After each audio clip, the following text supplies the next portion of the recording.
appeared before the Congressional Committee to tell what I knew of activities which might lead to an attempt to set up a fascist dictatorship. The potential for the disastrous rise of misplaced power exists and will persist. The very word secrecy is repugnant in a free and open society.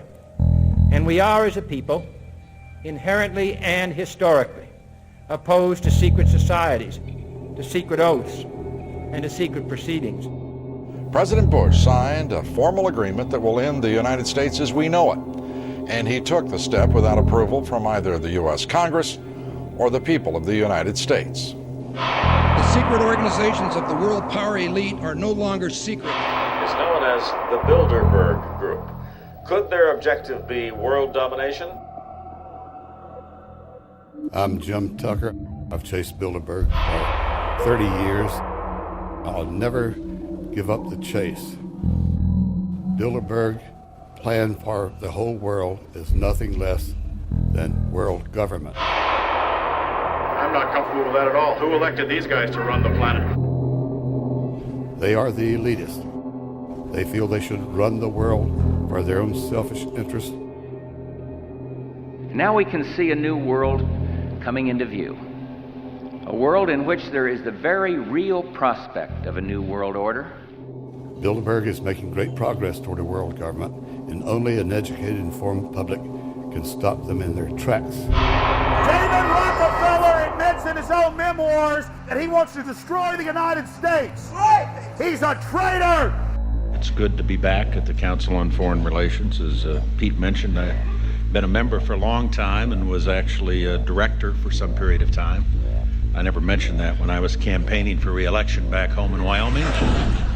Let us never tolerate outrageous conspiracy theories.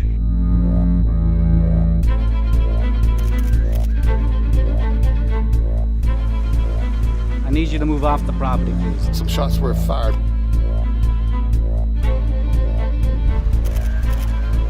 There's Bilderbergers right there.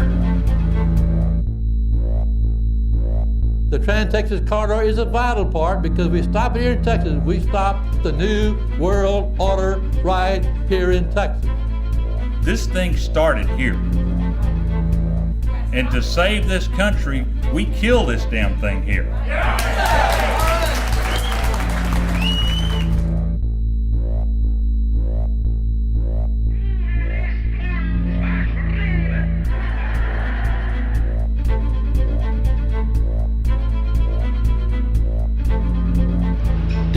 A chance for the President of the United States to carry out a phrase his father used, and that is a New World Order. Your New World Order will fall. Humanity will defeat you. The answer to 1984 is 1776.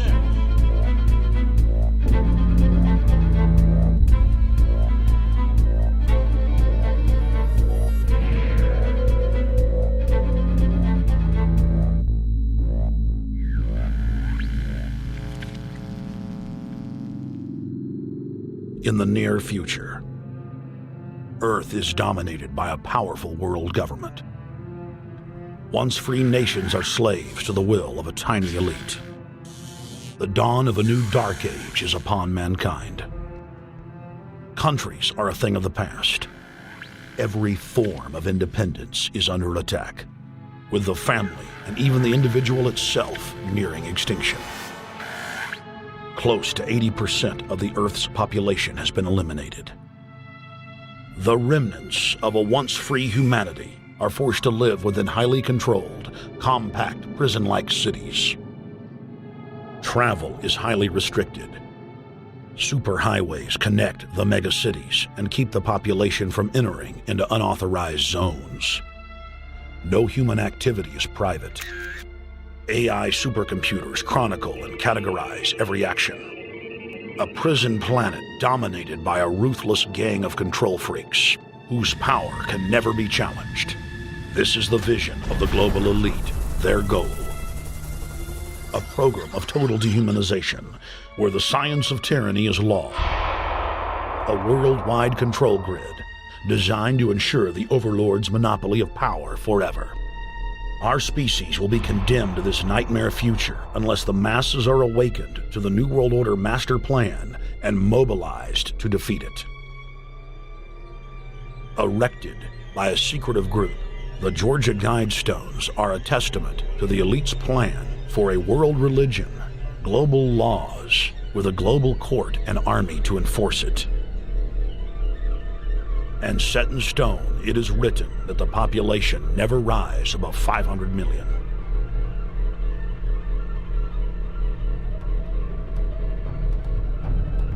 In this film, you will learn how our world is truly governed. You will see how highly secretive roundtable groups interlock to form a global intelligence network. This group has been steering planetary affairs for hundreds of years.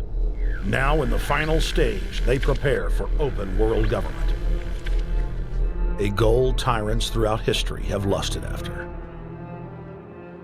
Dr. Michael Kaufman is a published ecologist specializing in ecosystem research, forest ecology, and ecosystem classification.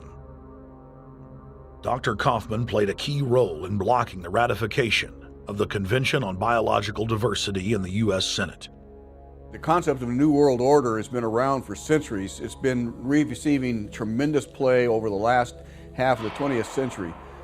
George Bush, the first senior president, George Bush, used it a lot in his speeches and really implies that he really wants to see a order in which we have a universal or a global type of governance in which every human being on planet Earth is ultimately responsible to policies that are being formulated at the international level. It is a big idea, a new world order.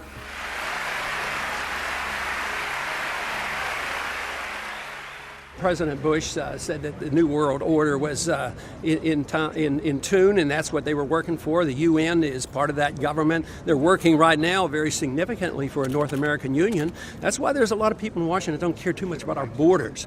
They have a philosophic belief that national sovereignty is not important. It's also the reason I have made very strong suggestion that we need not be in the United Nations for our national security. It's really always the same. You go back throughout all of history, the Roman Empire, the Soviet Union, Hitler during the Nazism was always saying that it's going to create the utopia for the average person, when in fact, history always shows that it does exactly the opposite. Conquest and empire is as old as civilization. Babylon, Egypt, and Greece.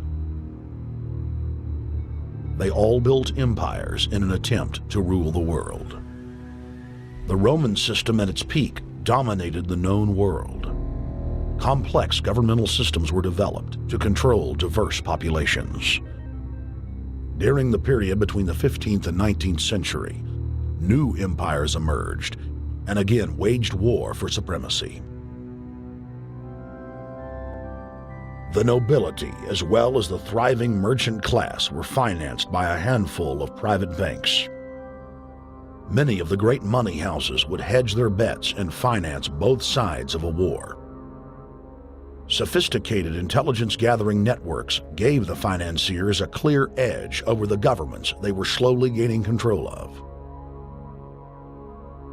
On the 18th of June, 1815, agents of the British arm of the Rothschild family looked on as Emperor Napoleon Bonaparte fought desperately to save his army from the jaws of a British-Prussian pincer attack.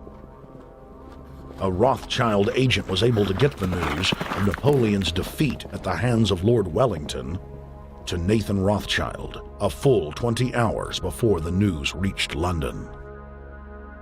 Nathan, the head of the British arm of the Rothschild family, put out the rumor to the London Stock Exchange that Napoleon had won the war. Stocks plunged by 98%, and Rothschild was then able to buy up the entire British economy for pennies on the pound. When the news of Napoleon's defeat finally arrived, stocks soared. Britain was now the undisputed ruler of Europe, and Rothschild ruled England.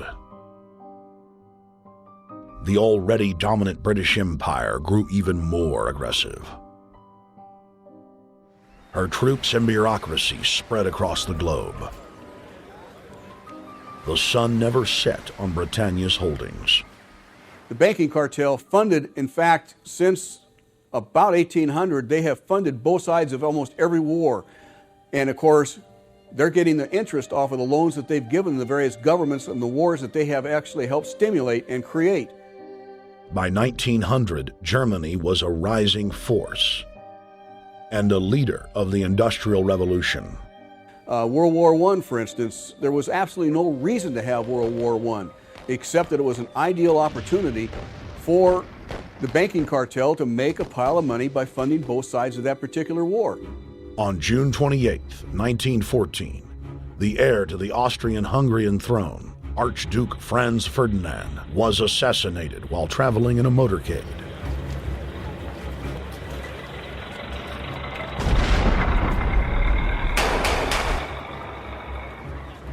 The Black Hand, a Serbian secret society with connections to French and British intelligence, took credit. World War I had begun.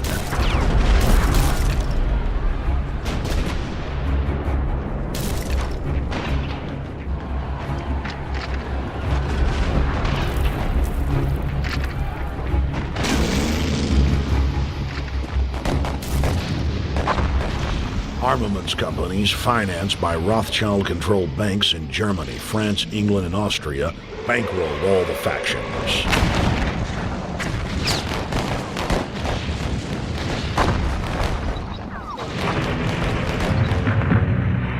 At least 20 million were killed in the war.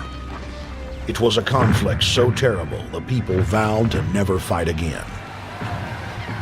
They dubbed it the war to end all wars. Question is, why did they want war? Well, first of all, is money and power. But secondly, they wanted to create the League of Nations. They had this in their plans all along, and as a consequence, once the war was over or about to be over, they began to formulate this idea of a League of Nations, so this would never ever happen again. Hundreds of years of practice made the British experts at hiding their empire behind puppet governments and councils. In the name of stopping all future conflicts, they proposed that countries would join a League of Nations. Their true intention was for the League to serve as a framework for world government.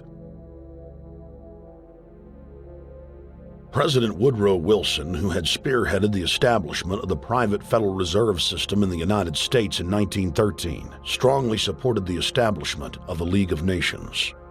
Woodrow Wilson was a very naive president. He was basically a college professor that was grafted into this whole system. The League convened in Paris in 1919, but many nations recognized it as a threat to their sovereignty and refused to join. Frustrated by the U.S. Congress blocking the League of Nations, British intelligence, with the help of the Rockefeller family, set up the Council on Foreign Relations in New York City in 1921. The Council recruited the best and brightest of American life to support the growth of the Anglo-American Empire. The CFR's stated mission is to abolish all nation-states in favor of an all-powerful world government administered by a tiny elite.